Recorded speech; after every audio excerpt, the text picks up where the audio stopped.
అందరికీ నమస్కారం. నేను లక్ష్మి. అరిసెలు తినాలనుందా? కానీ చేయటానికి కష్టం. వంట రాని వాళ్ళు కూడా చాలామంది ఆలోచిస్తుంటారు. పండక్కి అరిసెలు చేసుకుంటే ఎలా ఉంటుంది? అరిసెల కన్నా తేలిగ్గా వంట రాని వాళ్ళు కూడా పావుగంటలో చేసేసే ఈ రెసిపీని చూసేసేయండి. వీడియో ఫుల్గా చూస్తే టిప్స్ అన్నీ అర్థమవుతాయి. అలాగే లైక్ చేయడం కూడా మర్చిపోకండి. ముందుగా ఒక బౌల్లోకి అరకప్పు గోధుమ పిండి, అరకప్పు బియ్యం పిండి, అరకప్పు బొంబాయి రవ్వ, ఈ మూడింటిని సమానంగా అన్న తీసుకోవచ్చు. అంటే నేను ఇక్కడ అరకప్పు బదులు మీరు కావాలనుకుంటే ఫుల్ కప్ కూడా తీసుకోవచ్చు. ఇక్కడ నాకు దాదాపుగా ఒక 20 దాకా వస్తాయి. మొత్తాన్ని డ్రైగా ఒకసారి కలిపి పక్కన పెట్టుకోండి. ఇప్పుడు స్టవ్ మీద ఒక మందపాటి గిన్నెను పెట్టుకోండి. బేస్ కింద అనేది మందంగా ఉండాలి, అప్పుడు మాడకుండా ఉంటుంది. ఇప్పుడు 1.5 కప్పు దాకా బెల్లాన్ని ఇందులోకి వేస్తున్నాను. బెల్లం 1.5 కప్పు అయితే సరిపోతుంది నేను తీసుకున్న పిండి క్వాంటిటీకి. మీరు ఎలాగైతే పిండిని తీసుకుంటారో దానికి తగ్గట్టుగా బెల్లాన్ని తీసుకోండి. ఇక్కడ నేను 3 కప్పుల నీళ్ళని యాడ్ చేస్తున్నాను. ఫ్లేమ్ తక్కువలో పెట్టుకోండి. అస్సలు హై ఫ్లేమ్ అనేది అస్సలు పెట్టకండి. దానివల్ల బెల్లం కాస్త కూడా వాసన చేంజ్ అయినా కూడా అసలు మనకి సరిగ్గా రావు. ఇప్పుడు బెల్లం మొత్తం బాగా కరిగిపోవాలి. ఒక 2-3 పొంగులు వచ్చంగానే ఒక 3 టేబుల్ స్పూన్ల దాకా నెయ్యిని యాడ్ చేసుకోండి. నెయ్యి వేయడంలా కమ్మగా ఉంటాయి, చాలా రుచిగా కూడా అనిపిస్తాయి, సాఫ్ట్గా కూడా వస్తాయి. ఇలా 3 టేబుల్ స్పూన్ల నెయ్యి వేసిన తర్వాత బాగా 2-3 పొంగులు వస్తూ ఉంటుంది. ఆ టైంలో 1 టేబుల్ స్పూన్ దాకా ఎలాచీ పౌడర్ యాడ్ చేసుకొని ముందుగానే కలిపి పెట్టుకున్న పిండిని కొద్దిగా వేసుకుంటూ గెరిటితో కలుపుతూ మొత్తం పిండి అంతా ఇందులోకి వేసేసుకోండి. ఫ్లేమ్ తక్కువలో పెట్టుకోండి, అస్సలు మర్చిపోకండి. హై ఫ్లేమ్ పెట్టారంటే ఒక్క రవ్వ గిన్నె కొంచెం రంగు మారినా అంత టేస్ట్ రుచి అంతా చేంజ్ అయిపోతుంది.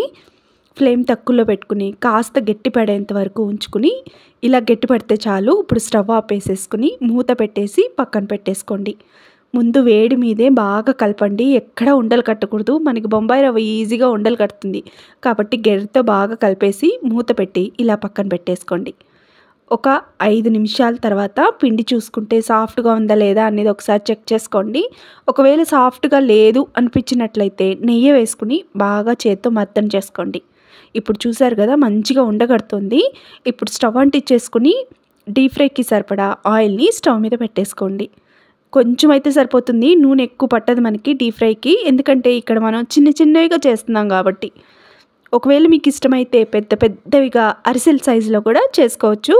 పిల్లలకి తినడానికి ఈజీగా, అలాగే మనం నైవేద్యాలకు పెట్టుకోవడానికి ఈజీగా ఉండడానికి ఇక్కడ నేను చిన్నవిగా చేసి చూపిస్తున్నాను. చేతిలో నెయ్యి రాసేసుకుని 2 చేతులకి బాగా కలిపేసుకుని ఇలా చేతిలో చిన్నవిగా తట్టేసుకోవడమే. ఎక్కువ శ్రమ పడక్కర్లేదు, ఎలాంటి ప్లాస్టిక్ కవర్ అవసరం లేదు. చేతిలో అలా తట్టేసుకుంటే అయిపోతుంది. చిన్నవిగా తట్టేసుకుని ఇంకా మనం ముందుగానే స్టవ్ మీద ఆయిల్ పెట్టేసుకున్నాం కదా, అది ఆయిల్ హీట్ అవుతూ ఉంటుంది. ఈ లోపల చిన్నవి చేసుకుని ఒక ప్లేట్లో పెట్టేసుకోండి. మీకు ఎన్ని కావాలంటే అన్ని ఫస్ట్ చేసుకుని కూడా పెట్టుకుని తర్వాత కూడా డీప్ ఫ్రై చేసుకోవచ్చు. ఇవి మనకి ప్లేట్కి ఏమంటుకో లేదు, ఒక మీల అంటుకుంటున్నాయి అనిపిస్తే కనుక ప్లేట్కి కొద్దిగా నూనె రాసేసి చేసి పెట్టుకోండి. ఇప్పుడు నూనె హీట్ అయిపోయింది. ఒక్కొక్కటిగా ఇక్కడ నేను ఫస్ట్ 2 వేసి చూపిస్తాను, ఎందుకంటే అతుక్కుంటున్నాయని అనుమానం ఉంటుంది కదా. ఇక్కడ చూడండి 2 వేసాను, అస్సలు అతుక్కోవు. మనకి ఇలా వేయంగానే ఇలా పొంగుతున్నప్పుడు అస్సలు టచ్ చేయకండి. పొంగు ఆగిపోయి బబుల్స్ ఆగిపోయిన తర్వాత ఒక్కసారి తిప్పేసుకోండి. ఇలా ఇప్పుడు మొత్తం 2 పక్కల తిప్పేసుకుని మంచి గోల్డెన్ కలర్ వచ్చేసింది కదా.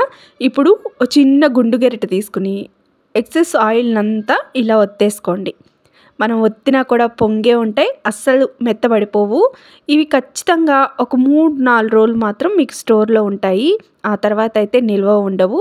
మన అరిసెల్లాగా అయితే నిల్వ ఉండవండి, ఒక 3 రోజులు ఉంటాయి ఖచ్చితంగా. అది మరి తడి లేకుండా ఉంచుకున్నట్లయితే వారం దాకా ఉంటాయి. ఇప్పుడు నేను మొత్తం అన్నిటినీ ఒక 7-8 దాకా చేసి వేసేస్తున్నాను.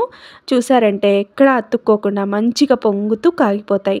తప్పకుండా ట్రై చేయండి. ఈ ఫెస్టివల్ సీజన్లో పిల్లలకి స్వీట్ తినాలనిపించినా ఎక్కువ హైరాణ పడకుండా ఈ బెల్లం అప్పాలు చేసి పెట్టేయండి. పిల్లలు చాలా ఇష్టపడి తింటారు, ఇంట్లో వాళ్ళు కూడా మెచ్చుకుంటారు. మరొక రెసిపీతో మళ్ళీ కలుస్తాను. ఉంటాను మరి అయితే.